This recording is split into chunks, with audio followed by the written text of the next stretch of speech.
সুশীল সমাজের ধারণাটির প্রত্যয় প্রথম প্রবর্তন করেন জ্যাক রুসো।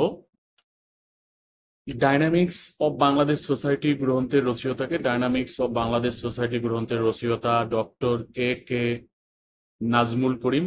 বাংলাদেশের উপকূলীয় অঞ্চলে বসবাসরত একটি বিদেশি উপজাতি হচ্ছে রাখাইন। মর্গানের মত অনুযায়ী জাতি সম্পর্কের ধরনগুলো রক্তের সম্পর্কীয়, বৈবাহিক সম্পর্কীয়, পাতানো সম্পর্ক এবং কৃত্রিম জ্ঞাতি সম্পর্ক। বর্ধিত পরিবারের সংজ্ঞা দাও। কমপক্ষে 3 পুরুষের পরিবারকে বর্ধিত পরিবার বলা হয়। লেবেলিং মডেল তত্ত্বের প্রবক্তাকে হাওয়ার্ড বেকার। রেমিটেন্স কি? বিদেশি প্রবাসীদের প্রেরিত অর্থই হচ্ছে রেমিটেন্স। বিচ্যুতি সম্পর্কিত সাদারল্যান্ডের তত্ত্বের নাম কি? বিচ্যুতি সম্পর্কিত সাদারল্যান্ডের তত্ত্বের নাম বিভিন্নমুখী সামাজিক মেলামেশা। দারিদ্র দুষ্টচক্রের ধারণার প্রবক্তাকে অধ্যাপক রাগনার নার্কাস। মুসলিম লীগ প্রতিষ্ঠিত হয়েছিল কত সালে? 1906 সালে। বাংলাদেশের স্থানীয় সরকারের প্রথম বা সর্বোচ্চ ধাপ হচ্ছে জেলা পরিষদ, সর্বনিম্ন ধাপ হচ্ছে ইউনিয়ন পরিষদ। আমলাতন্ত্রের একটি বৈশিষ্ট্য হচ্ছে লাল ফিতার দৌরাত্ম্য। জনসংখ্যা কাঠামো কি? জনসংখ্যা কাঠামো হচ্ছে এমন একটি জনমিতিক কাঠামো যা বিভিন্ন জনমিতিক হারের একটি পৃথক অর্থপূর্ণ দৃষ্টান্ত স্থাপন করে। লেভিরেট বিবাহ কি? কোনো বিধবা মহিলার সঙ্গে তার মৃত স্বামীর যে কোনো এক ভাইয়ের বিবাহকে বলা হয় লেভিরেট বিবাহ। জ্ঞাতি সম্পর্কের ধরনগুলো। জ্ঞাতি সম্পর্কের ধরন 4 প্রকার, যথা রক্তের সম্পর্কীয়, বৈবাহিক সম্পর্কিত, কাল্পনিক সম্বন্ধ এবং প্রথাগত সম্পর্ক। স্থানান্তরের গমন প্রধানত কয় প্রকার? স্থানান্তরের গমন প্রধানত 2 প্রকার, অভ্যন্তরীণ স্থানান্তর আর আন্তর্জাতিক স্থানান্তর। কত সালে জমিদারি প্রথা রদ করা হয়? জমিদারি প্রথা রদ হয় 1950 সালে। অতি নগরায়ন কি? একটি নগরী তার ধারণ ক্ষমতার অতিরিক্ত জনসংখ্যা হলে এবং তা অনাকাঙ্ক্ষিত এবং অবাঞ্ছিত অবস্থার সৃষ্টি করলে তাকে বলা হয় অতি নগরায়ন। এর উদাহরণ হিসেবে বাংলাদেশের রাজধানী ঢাকার কথা বলা যায়।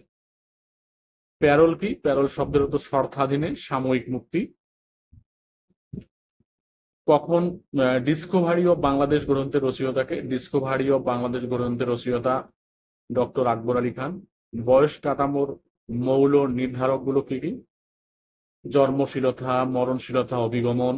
আন্তর্জাতিক স্থানান্তর গমনের প্রকারভেদ কয় ধরনের? 2 ধরনের। L.H. মর্গানের মতে জ্ঞাতি সম্পর্ক কয় ধরনের? 4 ধরনের। বাংলাদেশের উপকূলীয় অঞ্চলে বসবাসরত বিদেশি একটি উপজাতি Rakhine. No society is classes or unstratified চুক্তির প্রবক্তা কিংসলে ডেভিস এবং উইলবার্ট মৌর। আমলাতন্ত্রের জনক ম্যাক্স ওয়েবার। বাংলাদেশের স্থানীয় সরকারের স্তর কয়টি? 3টি, যথা ইউনিয়ন পরিষদ, উপজেলা পরিষদ এবং জেলা পরিষদ। বাংলাদেশের প্রথম শিক্ষানীতি প্রবর্তন করা হয় 1974 সালে, ক্ষুদ্র ক্ষুদা শিক্ষা commission. Political elites in Bangladesh গ্রন্থের রচয়িতা ডক্টর রঙ্গলাল সেন। পুল ফ্যাক্টর কি? শহরের সুযোগ সুবিধা, বৈচিত্র্য ও চাকচিক্য যেন গ্রামের মানুষকে আকর্ষণ করছে, টানছে, তাকে বলা হয় পুল ফ্যাক্টর। কালচার শব্দটি প্রথম ব্যবহার করেন ফ্রান্সিস বেকন। লেবেলিং মডেল তত্ত্বের প্রবক্তা হাওয়ার্ড বেকার। গ্রামীণ ক্ষমতা কাঠামোর মূল ভিত্তি হচ্ছে ভূমি। ক্যালেন কি? রক্তের সম্পর্কের ভিত্তিতে গঠিত আদিম সামাজিক সংগঠনের নাম হচ্ছে ক্যালেন। এসডিজির পুনরূপ কি? এসডিজির পুনরূপ হচ্ছে সাস্টেনেবল ডেভেলপমেন্ট গোলস। বন উজাড়করণ কি? বন উজাড়করণ বলতে কোনো এলাকার বনভূমি কেটে ফেলাকে বোঝায়।